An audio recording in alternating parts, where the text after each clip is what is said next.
Hello guys, and welcome to my first book review. Today we're going to be talking about the Silmarillion. Now, the Silmarillion is a collection of Tolkien's works concerning the history of Middle-earth. It starts at the creation of the world and ends where the Lord of the Rings begins. It is one of my favorite fantasy books ever written, and I'm so excited to talk about it finally, because it's quite a hefty book, and I can't say I've really talked to many people who have actually read it. It's inspired me heavily in my own fantasy writing, and I hope that if you decide to read it, that it inspires you and yours. This book review will have absolutely no spoilers. I will talk about the book, obviously, but I won't talk about stuff that would spoil the book. That way you guys are encouraged to read it yourself. The first thing we are going to talk about is the plot. The Silmarillion starts with the creation of the world that all the Middle-earth books take place in. The god of the story, Eru Ilúvatar, and if I am completely destroying these elvish names, please forgive me. I didn't study Tolkien's languages, but I am a reader, and I listen to the audiobook, so I think I have a mild idea of how they're pronounced. But anyway, Eru Ilúvatar creates these spiritual beings, called the Vala. There are two types, the stronger ones called the Ainur, and the weaker ones called the Maiar. Now, one of the Vala is super cringe, and he's like, hey, I'm going to do things my own way. So, through him, disorder enters into Eru's perfect creation. With this disorder now in the world, Eru creates the elves, in which a majority of this story focuses on, because eventually the elves, specifically an elf, will make these precious jewels called the Silmarils, of which a majority of the story focuses on. It is from these beginning events that the entire story plays out, of the history of Middle-earth, from its peoples to its great battles. It leads all the way until the Lord of the Rings. But this story plays out very differently than Lord of the Rings, specifically and particularly when it comes to its structure. The Silmarillion is separated into 5 different sections, each detailing a part of the world's history. The first part is called Ein Ulendale, the music of the Ainur. Part 2, called Valiquenta, the account of the Vala and the Maiar. Part 3, which is the longest part, is called Quenta Silmarillion, the account of the Silmarils. Part 4 being called Akalabeth, the downfall of Numenor, and part 5 being called Of the Rings of Power. It's just now occurring to me that I think I actually mixed up Vala and Ainur. I think Ainur is the species of the spiritual beings, and that the Vala are the greater ones. But I'm not going to go back and edit that. The Silmarillion isn't just sectioned differently than Lord of the Rings. It also is very different in the way that it reads less like a novel and more like a history book. Tolkien intended it to be this great epic detailing all of his world's history, and so he wrote it as such. He thought it would be very much longer than all 3 Lord of the Rings books combined, but it's actually a lot shorter than that.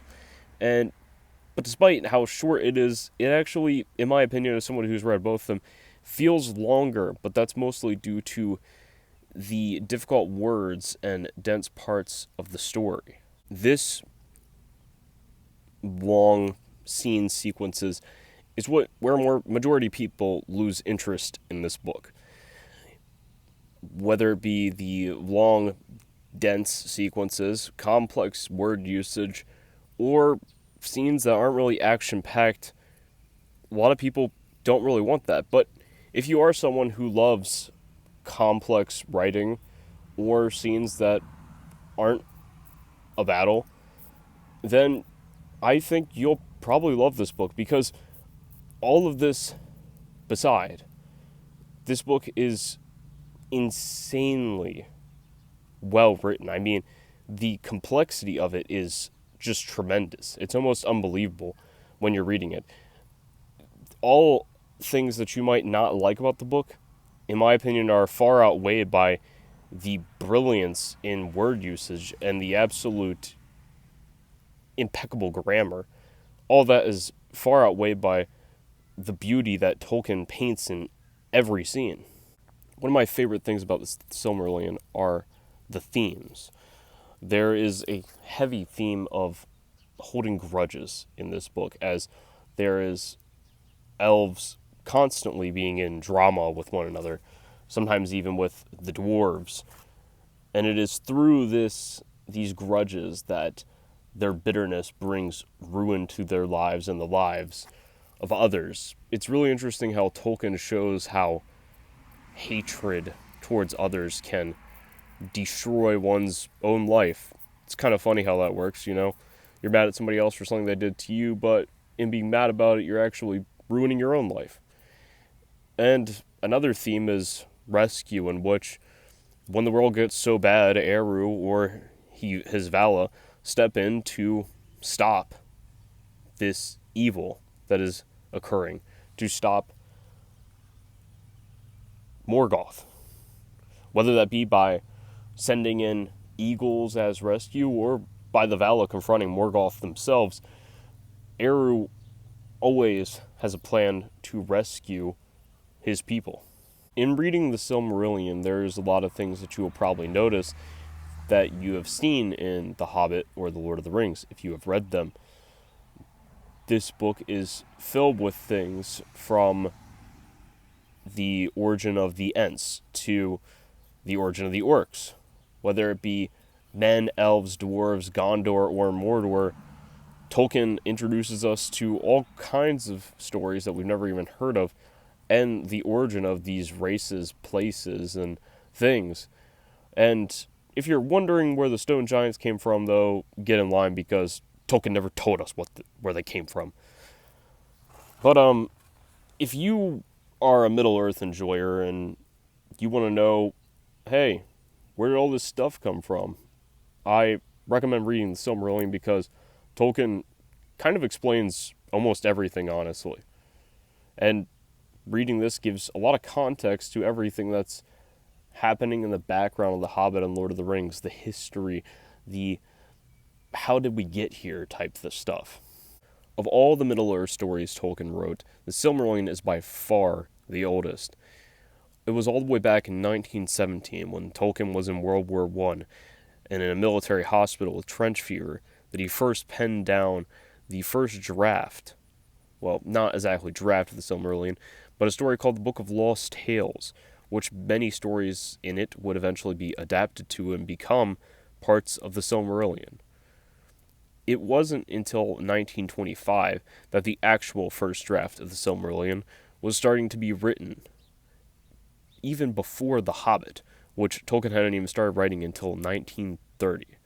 So, even though many people haven't heard of the Silmarillion, it is actually older than The Hobbit and The Lord of the Rings.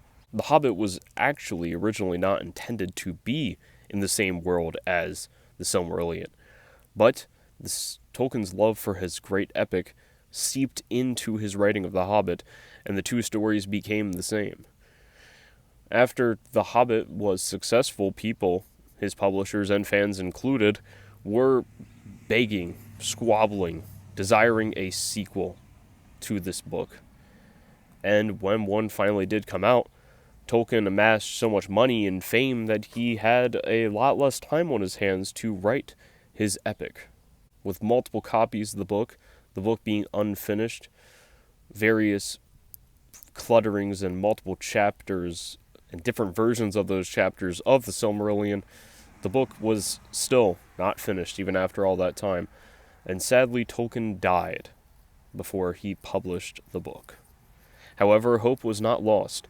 Before Tolkien had died, I don't know when, his son and him had agreed that if he died before the Silmarillion was published, that his son would finish it for him.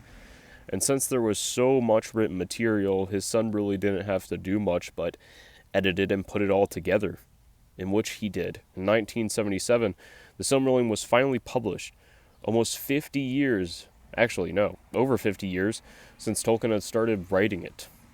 His book was out, and he had finally released it, even though he was not alive to see it. I'm sure if Tolkien were around today, he would be very happy to see that the Silmarillion is loved by many, And even after almost 50 years after it came out, it's still in the hands of people who love fantasy stories. The Silmarillion is one of the best fantasy books of all time, and although it is not as well known as The Hobbit or The Lord of the Rings, it still deserves its place amongst Tolkien's great epics.